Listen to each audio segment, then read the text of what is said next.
যে মানুষটির হাত ধরে দস্যুমুক্ত সুন্দরবন তিনি যমুনা টেলিভিশনের বিশেষ প্রতিনিধি মহসিনুল হাকিম।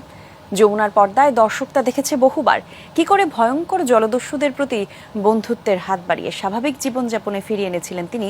সেই গল্প জানা অনেক দর্শকের।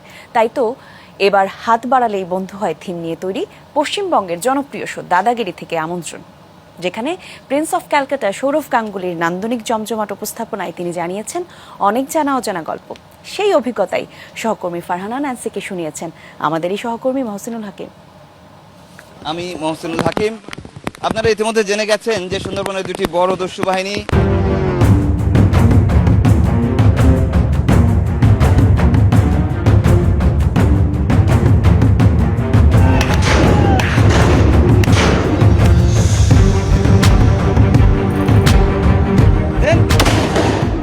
সুন্দরবনের জলদস্যু মুক্ত করার ক্ষেত্রে যে মধ্যস্থতা আমি করেছি। একজন মহসিনুল হাকিম দস্যুমুক্ত সুন্দরবনের ইতিহাস রচনার মধ্যমণি। নিজের দেশকে জলদস্যুর হাত থেকে মুক্ত করার নায়ক আজ দাদাগিরির মঞ্চে। মধ্যস্থতার মাধ্যমে জলদস্যুদের আত্মসমর্পণের দীর্ঘ সফল প্রক্রিয়ার পর তাকে সম্মানিত করেছে সরকারি বেসরকারি স্বীকৃতি। এবার নেমন্তন্ন প্রতিবেশী ভারতের কলকাতার জনপ্রিয় রিয়েলিটি শো দাদাগিরি থেকে, যার থিম হাত বাড়ালেই বন্ধু হয়। দীর্ঘ কয়েক বছর সুন্দরবনের গহীন জলে জঙ্গলে ঘুরে মহসিনুল হাকিমও হাত বাড়িয়ে বন্ধুত্ব পেতেছিলেন ভয়ঙ্কর জলদস্যুদের সাথে। আস্থা ও বিশ্বাসে সেই জলদস্যুদের শুদ্ধতার পথে আনতে পাড়ি দিতে হয়েছে তাকে অনেক পথ। সঞ্চালক প্রিন্স অফ ক্যালকাটা সৌরভ গাঙ্গুলির সাথে শেয়ার করেছেন দস্যু মুক্তির রোমহর্ষক সব গল্প দাদাগিরি সিজন 9-এ।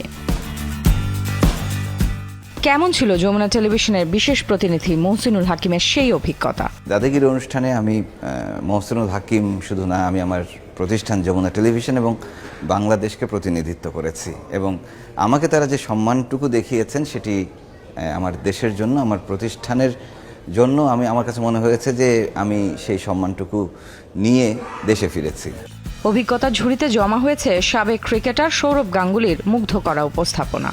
সৌরভ গাঙ্গুলি এত বড় একজন মানুষ, তিনি কত সাধারণভাবে চলেন, কত সাধারণভাবে কথাবার্তা বলেন, এটি হচ্ছে এই অনুষ্ঠানের আমার কাছে মনে হয় যে সবচেয়ে বিশেষ দিক। এবং আমরা যারা অনুষ্ঠানে অংশ নিয়েছিলাম পুরোটা সময় আমরা মনে হয় সৌরভ গাঙ্গুলির দিকে তাকিয়েছিলাম। জি বাংলা দাদাগিরিতে নিমন্ত্রণের পেছনের কাহিনী জানা যাক তাদের মুখ থেকেই।